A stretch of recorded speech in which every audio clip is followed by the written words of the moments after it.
Welcome to my channel. একটা unique recipe আপনাদের সঙ্গে আজকে আমি শেয়ার করছি। কিছুটা সয়াবিন আমি বয়েল করে নিয়ে পেস্ট করে নিয়েছি।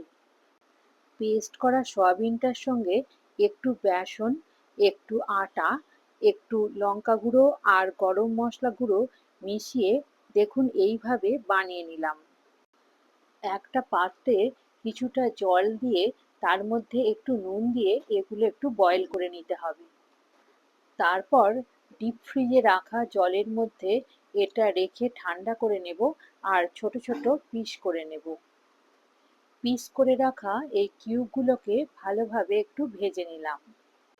তারপর সেম কড়াতেই 4টে শুকনো লঙ্কা, কিছুটা জিরে আর একটু হিঙের ফোড়ন দিয়ে দিলাম।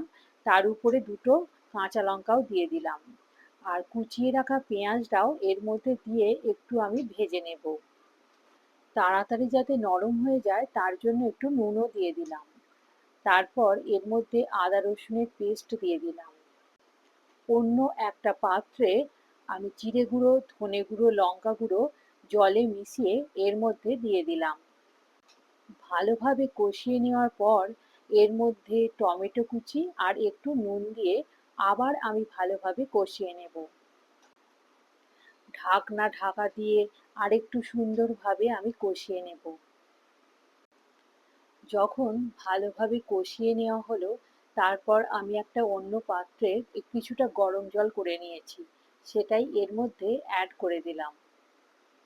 জলটা একটু ফুটে যাওয়ার পর আমি সয়াবিনের এই কিউবগুলোকে এর মধ্যে অ্যাড করে দিলাম আর একটু গরম মশলা আর ধনেপাতা দিয়ে সার্ভ করব। রুটি কিংবা ভাত সবের সঙ্গেই এটা খাওয়া যাবে।